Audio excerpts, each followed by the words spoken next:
نحمده ونصلي على رسوله الكريم أما بعد فأعوذ بالله من الشيطان الرجيم بسم الله الرحمن الرحيم رب اشرح لي صدري ويسر لي أمري واحلل عقدة من لساني يفقه قولي رب زدني علما اللهم ربنا زدنا علما اللهم أرنا الحق حقا وارزقنا اتباعه وأرنا الباطل باطلا وارزقنا اجتنابه.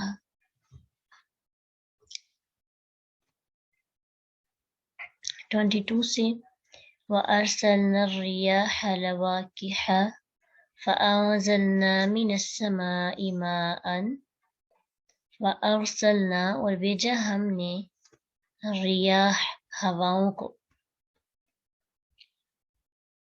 لواقح بار آور جو بھری ہوئی ہو بوجھل ہو.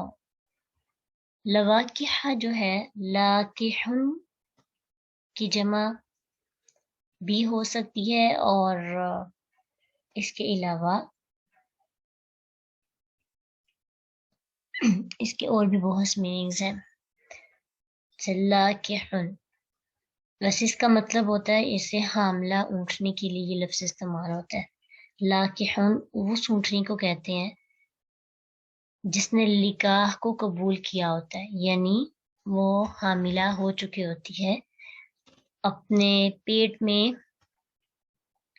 جنین اٹھائے پھرتی ہے، اسے کہتے ہیں لاقحن.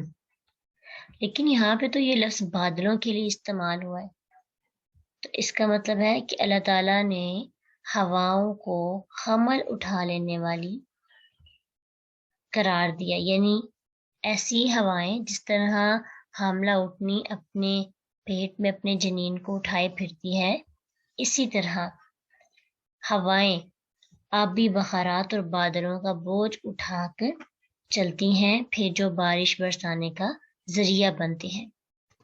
پھر وہ جو بادل ہے نا، پھر وہ بارش برسانے کا ذریعہ بنتے ہیں. ہواؤں کے اندر آبی بخارات اور بادل وغیرہ کا بوجھ آ جاتا ہے. پھر اسی طرح اگر ہم تھوڑا سا مزید اس پر دیکھیں تو اس کا ایک مطلب یہ بھی ہوتا ہے کہ وہ نر جو حاملہ کرتا ہے، ٹھیک ہے، جو کسی چیز کو حاملہ کرتا ہے اس کے لیے بھی یہ لفظ استعمال ہوتا ہے بمعنی ملقحن. تھوڑا سا یہ لفظ جو ہے نا کمپلیکیٹڈ ہے، اس کو سمجھیں، اسے کیا سمجھ میں آئے گی گہرائی الفاظ کی. تو پھر یہ ہے کہ پتہ ہوگا کہ عربی زبان کی فصاحت و بلاغت کتنی تھی کہ ایک ہی لفظ میں اتنی خوبصورت انداز میں اللہ سبحانہ تعالیٰ نے اپنی پوری جو ہے نا حکمتیں اور قدرتیں بیان کی ہیں. اب ہوا کیسے حاملہ کرتی ہے کسی دوسری چیز کو؟ جب ہوائیں بادلوں پر اور مادہ درختوں پر، مثلا کھجور کے درخت پر یا کسی مادہ پھول پر عمل کا ذریعہ بنتی ہیں، تو پھر کیا ہوتا ہے؟ ہواؤں کے ذریعے سے بادل برستے ہیں، ہواؤں کے ذریعے سے نر درختوں اور نر پھولوں کا جو بور ہے ان کے مادہ درختوں اور پھولوں تک پہنچتا ہے، جس سے ان کے پھل لانے کا عمل وجود میں آتا ہے. یہ تو ریسرچ بھی ہے نا، یہ تو قرآن میں بھی لکھا ہے کہ ہر چیز جوڑے سے پیدا ہوئی ہے. تو اب یہ بھی ریسرچ یہاں تک بھی پہنچ گئی ہے کہ جو پودے ہوتے ہیں ان میں بھی، یعنی ایک پودے کے اندر نر اور مادہ، اس کا کانسیپٹ پایا جاتا ہے، اور پھر اس کے عمل کے دوران، عمل کے بعد جو ہے پھل وجود میں آتا ہے. تو اس آیت کا کمال یہ ہے کہ ایک ہی لفظ سے ہمیں دونوں مفہوم سمجھ میں آتے ہیں. کہ کون کون سا مفہوم؟ جو حاملہ ہونے اور حاملہ کرنے کے میننگز میں، یعنی اس کا لواقح کا ایک میننگ بمعنی لاقحن جمع اگر ہو تو لاقحن کی جمع ہو تو پھر اس کا مطلب ہوتا ہے ایسی اونٹنی جو حاملہ ہے. اور اگر لاقحن